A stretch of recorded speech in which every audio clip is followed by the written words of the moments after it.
Hello and welcome to another edition of Insight, the Greater Cleveland Partnership feature that focuses upon issues of importance to the Greater Cleveland business community. I'm Steve Lutner, and joining me today is Marty McCann, Vice President of State and Local Government Affairs for the Greater Cleveland Partnership. Hi, Marty. Hi, Steve. Marty, today you and I are going to talk about the effort to renew the alcohol and tobacco tax in Cuyahoga County.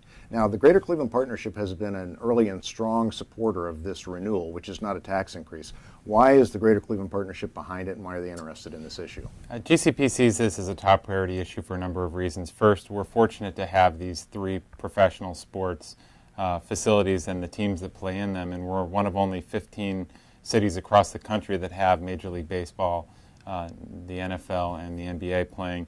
And we're fortunate to have these assets in our central downtown area, and we're one of very few that have that. And it really helps leverage a lot of other economic development opportunities that we have in town, East Fourth and others that may not be there, but for the investment that we made several decades ago. So we see this extension as key to pay for the capital repairs and maintenance that are needed at these facilities, and the natural best way to do that was to continue what was already in place that financed the initial construction of the buildings. This is not a tax increase. What's the cost of this to the consumer? Cost to the consumer is about 1.5 cents on a beer, a cent on a glass of wine, and about 4.5 cents on a pack of cigarettes.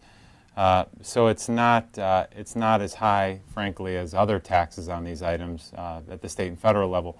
We really think that it's such a small amount and is not indexed to inflation. This is based on the amount of consumption that takes place. So we really see this as a small but meaningful way to get the revenue that's needed to maintain these facilities and extend their life, frankly. So if the tax were to be renewed, this wouldn't go to team owners, wouldn't go to player salaries, would be used solely for the investing in repairs and improvements to First Energy Stadium, Progressive Field, and Quicken Loans Arena. That's absolutely correct. The state law dictates how these funds can be used, and it's very narrowly tailored to just being for these facilities. So that's where the funding would go. If this for some reason was not renewed, by the terms of the existing lease, and these kind of public-private partnerships are very common between teams and the stadium and the cities throughout the country. If this tax was not renewed,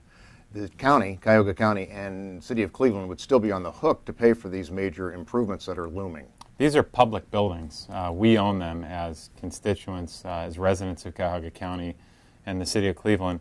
We have the obligations on these facilities. The teams have been exceptional partners in paying for enormous repairs and maintenance to this point, but there is a contractual obligation that we have as a community to their upkeep, and so we need to do our part to make sure that we can do that. And so this is on the May 6th ballot, right? It's on the May 6th ballot. It's coming up very shortly, and we're hopeful that we can win.